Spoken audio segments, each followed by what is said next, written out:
energy of a charged capacitor.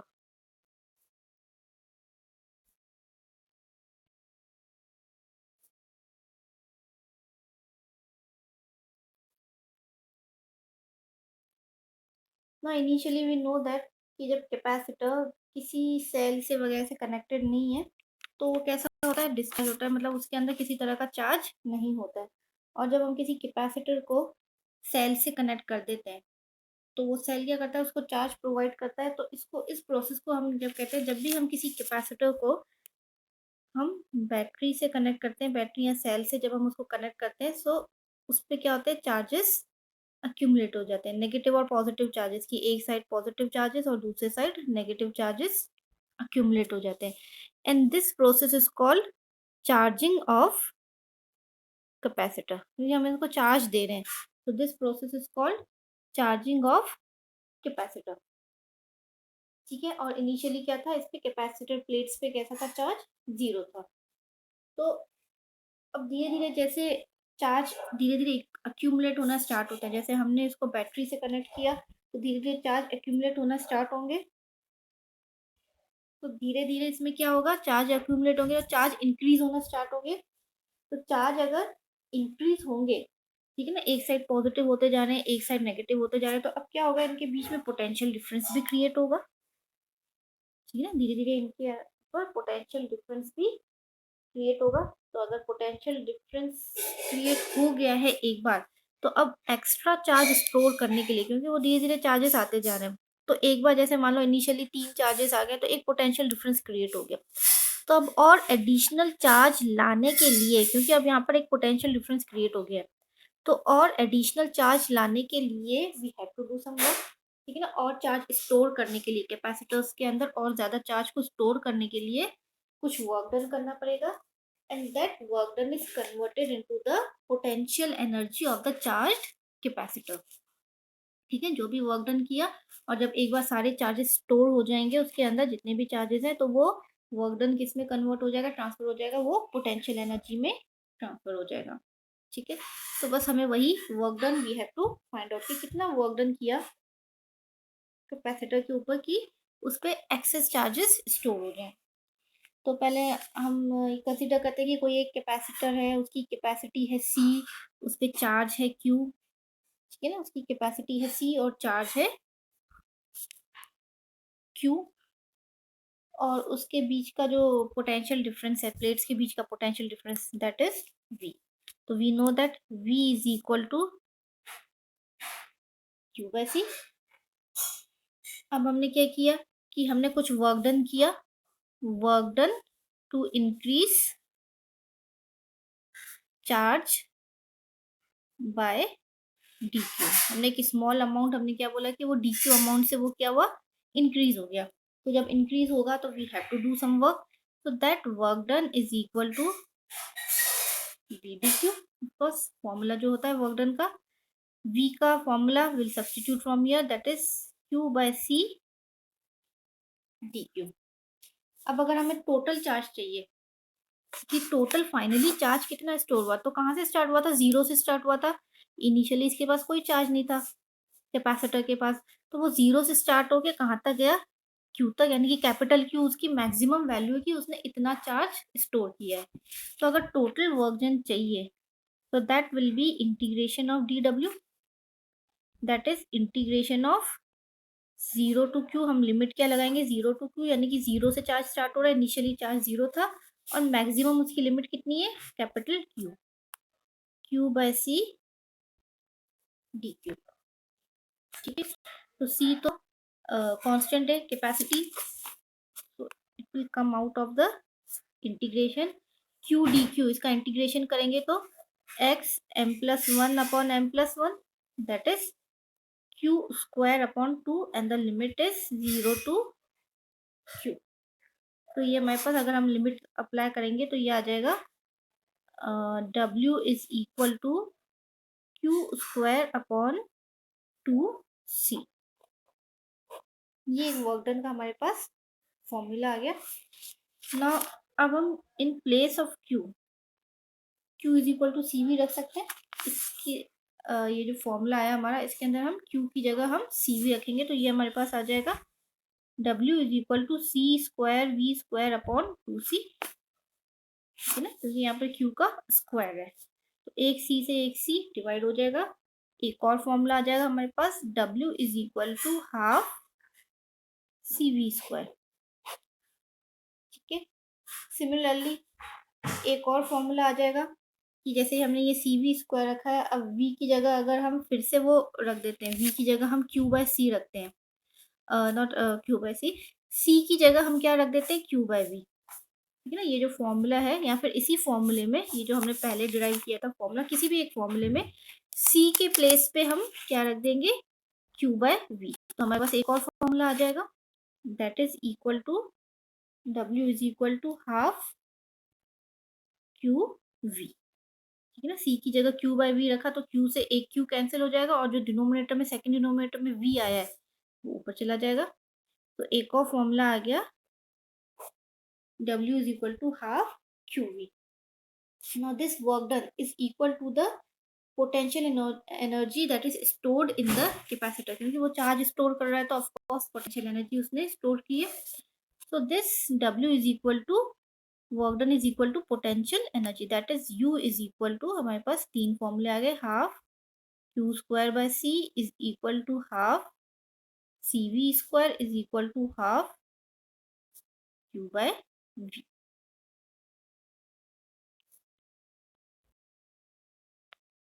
ठीक है। ये तीन फॉर्मूले हमारे पास आ गए for the potential energy of a capacitor. अब हम देखेंगे कि क्योंकि हमने कॉम्बिनेशन ऑफ कैपेसिटर्स भी किए हैं, तो हम देखेंगे कि अगर मान लो ये तो हमने एक कैपेसिटर के लिए निकाला, अगर हमारे पास कॉम्बिनेशन है, सीरीज कॉम्बिनेशन है या फिर पैरेलल कॉम्बिनेशन है, तो उसमें किस तरह से इस एनर्जी में चेंज आता है। पहले हम देखते हैं सीरीज कॉम्बिनेशन,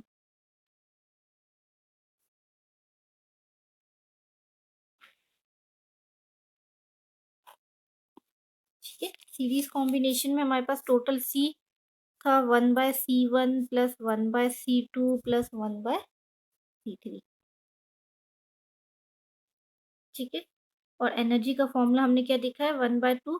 अच्छा, ये सीरीज कॉम्बिनेशन और पैरेलल करने से पहले एक छोटी सी चीज है कि अगर हम ये दो फॉर्मूले देखें, एक तो ये वाला फॉर्मूला और एक ये वाला फॉर्मूला, ठीक है।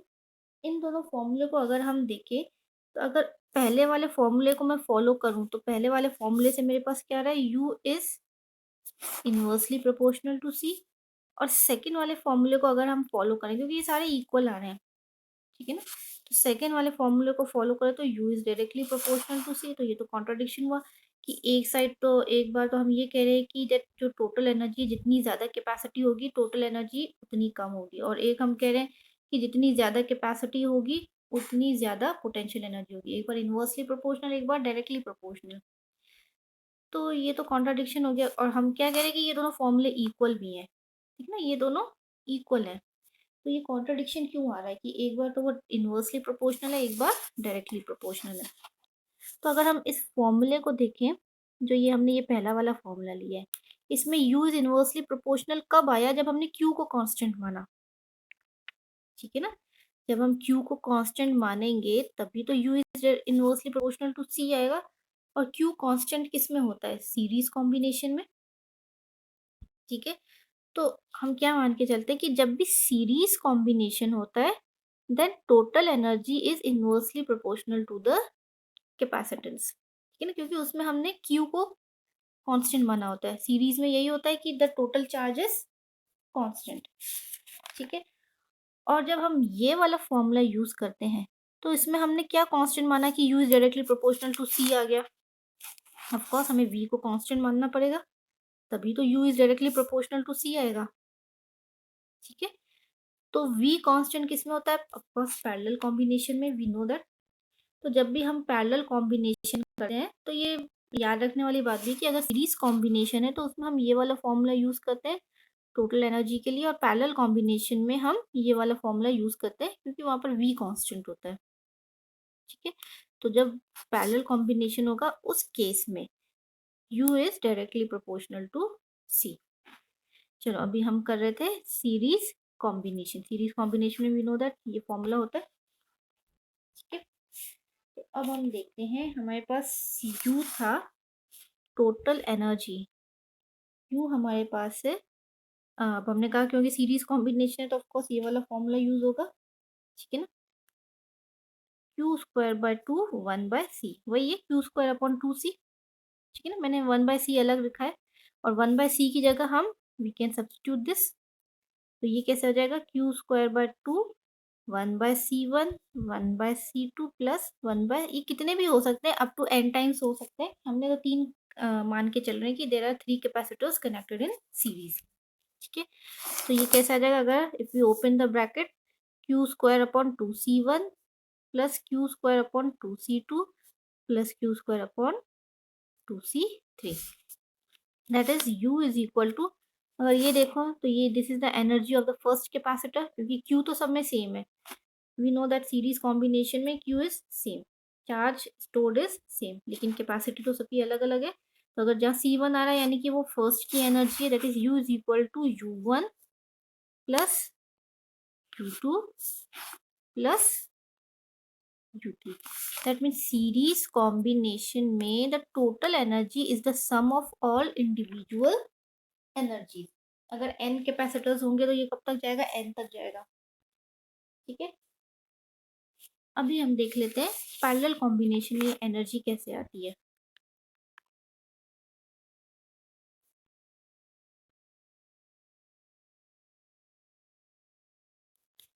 Parallel combination. Now in parallel combination we know that C is equal to C1 plus C2 plus C3. अभी मैंने बताया कि पैरेलल कॉम्बिनेशन में कौन सा फॉर्मूला यूज करते हैं, ये वाला, because V is constant. So U is equal to half C V square. तो हाफ वी स्क्वायर तो हम अलग रख देंगे, C के प्लेस पे we can substitute C1 plus C2 plus C3। Individually इनको हम ओपन कर सकते हैं, that is half C one V square plus half C two V square plus half C three V square, ठीक है। तो this is the energy of the, या total potential energy of the first capacitor, क्योंकि we सब में common है, या फिर ये बोले कि वी इज कांस्टेंट, सेम है सब में क्योंकि ये पैरेलल कॉम्बिनेशन है। So total U is equal to U one, ठीक है, plus U two and plus U three.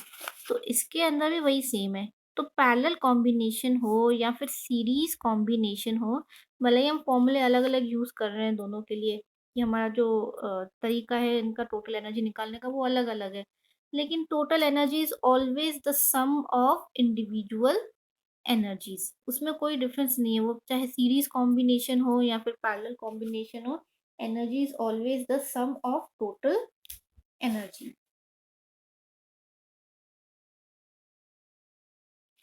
चलो एक क्वेश्चन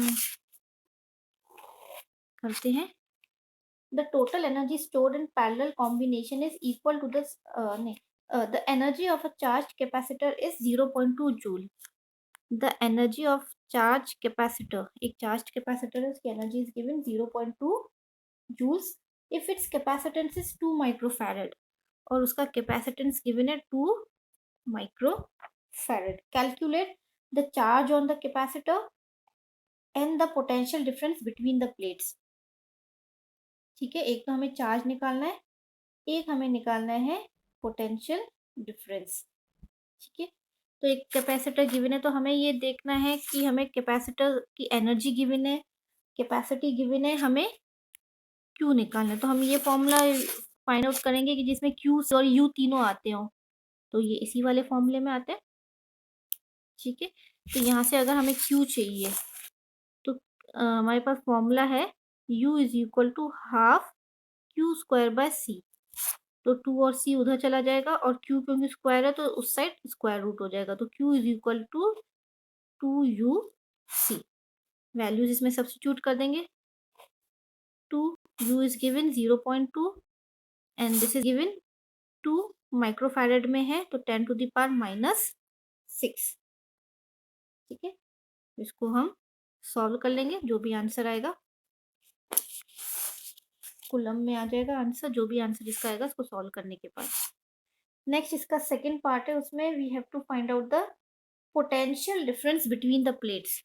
ठीक है ना, हमें क्या चाहिए, पोटेंशियल डिफरेंस। अब हम देखेंगे वो फॉर्मूला हम फाइंड आउट करेंगे जिसमें यू सी और वी तीनों आते हैं, यू सी और वी, यानी कि ये वाला फॉर्मूला। तो ये वाला फॉर्मूला यूज करेंगे, U is equal to half C V square. ठीक है, तो v is equal to 2u/c, और वो भी स्क्वायर रूट में क्योंकि यहाँ पर स्क्वायर है। वैल्यू सब्स्टिट्यूट करेंगे, 2 into 0.2 upon 2 into 10⁻⁻6 the square root. और फिर इसको भी सॉल्व कर लेंगे, जो भी आंसर आएगा वो इसमें आंसर आ जाएगा।